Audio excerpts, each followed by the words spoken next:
สบายดีทุกคนเนาะมื้อนี้บ่าวนัดก็สิพาทุกคนมาเบิ่งหาดของเอื้อยเนาะที่ว่าเพิ่นเปิดใหม่เนาะใกล้กับสนามบินปากเซของเฮานี่แหละตั้งอยู่เส้นทางที่23บ้านโพนงามถ้าหากว่าไผไปไกลมาเชิญแวะเชิญอุดหนุนเพิ่นได้เด้อ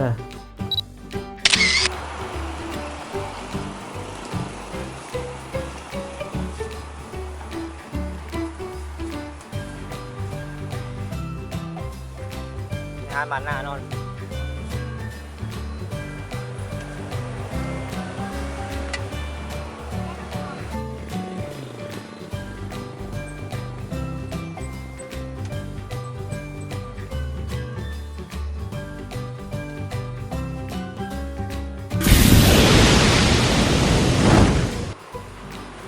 ซึ่งว่าอาหารของเพิ่นก็มีหลากหลายเมนูเนาะสามารถเลือกซื้อได้ว่าจะเป็นแกงเปาะออมข้าวผัดแกงไก่เอียงต่างๆต้มเข้มบ่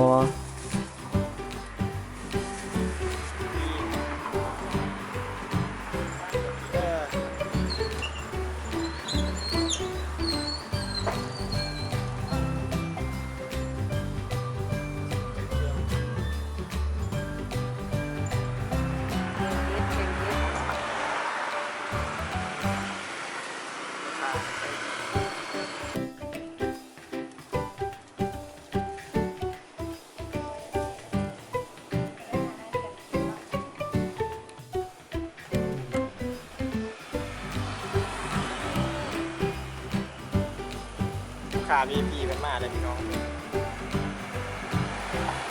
จะได้คือว่าน้ำท่วม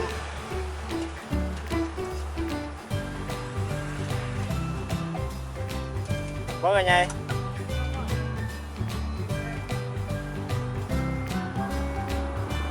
น้ำรถนะบ่คือว่าน้ำท่วมวะ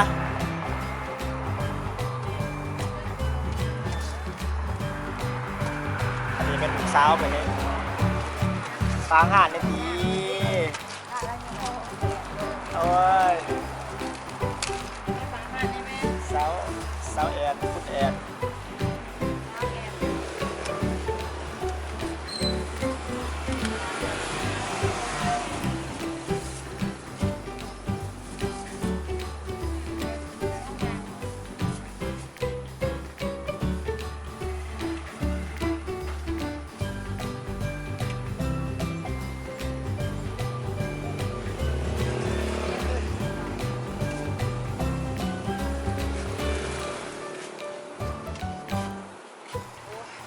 เอาเมื่อแก้มว่าไง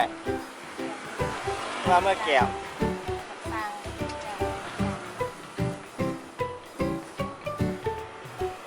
ปล่อยคำน้ำเนี่ยการ